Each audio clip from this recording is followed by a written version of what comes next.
नमस्कार, मी श्यामसुंदर महाराज सोन्नर। सध्या सर्वच महामानवांच्या जयंतीच्या निमित्तानं डीजे लावला जातो आणि या डीजे मध्ये तरुणाई व्यसनाधीन होऊन झुंडपणे अशा प्रकारचं कचकट विचकट नृत्य करताना दिसतात। महामानवांनी ज्या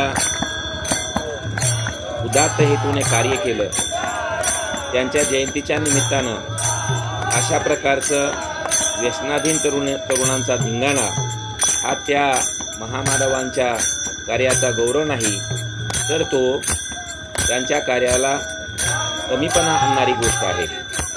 मग तरुणाई तरी तशी का करते? या डीजेच्या संस्कृतीबद्दल हल्ली सर्वत्र नाराजी ज्येष्ठ मंडळी व्यक्त करतात, पण केवळ नाराजी व्यक्त करून चालणार नाही, तर या तरुणाईला काहीतरी पर्याय दिला पाहिजे। आणि म्हणूनच आम्ही पुण्यश्लोक राजमाता अहिल्यादेवी होळकर यांच्या 300व्या जयंतीच्या निमित्तानं डीजेच्या ऐवजी हरिपाठ, वारकरी गोल रिंगण, कीर्तन महोत्सव अशा प्रकारचे उपक्रम सिरसाळा परिसरामध्ये राबवले। आणि मला सांगायला खूप आनंद वाटतो की या उपक्रमाला समाजातील सर्व स्तरातील तरुणाईने उत्तम अशा प्रकारचा प्रतिसाद दिलेला आहे। ज्यावेळेला या कीर्तन महोत्सवाच्या सांगताच्या निमित्तानं दिंडी निघाली त्यावेळेला तरुण मंडळी उत्स्फूर्तपणे त्यामध्ये सहभागी झाली आणि यावेळेला या दिंडी दरम्यान वारकरी गोल रिंगण केलं गेलं। त्या गोल रिंगणामध्ये सर्व तरुण मंडळी की गाये नाचे उडे आपुलिया छंदे, मनाचे आनंदे आवडीने या अवस्थेला येऊन त्या ठिकाणी डीजेचा त्यांना सहज विसर पडला।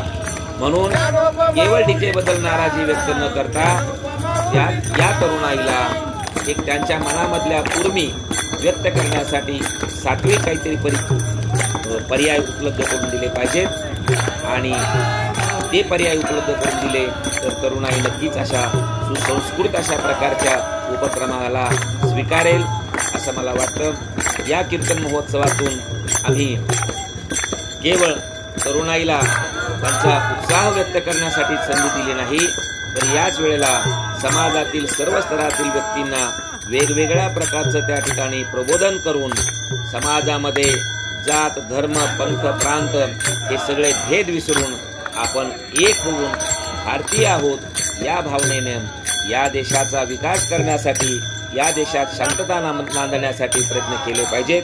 अशा प्रकारचे संदेश कीर्तनाच्या माध्यमातून देण्यात आले आणि त्याला खूप चांगल्या प्रकारचा प्रतिसाद मिळाला। या सोहळ्यामध्ये समाजातील सर्व समाज घटकातील लोकांनी सहभागी होऊन हा कीर्तन महोत्सव यशस्वी करण्यासाठी प्रयत्न केला। त्या सर्व ज्येष्ठ सहकाऱ्यांना या निमित्तानं नमन करतो, त्यांच्या या सहकार्याबद्दल त्यांचे आभार मानतो। असे उपक्रम वेगवेगळ्या महामानवांच्या जयंतीच्या निमित्तानं राबवावे अशा प्रकारचं आवाहन करतो। रामकृष्ण हरी।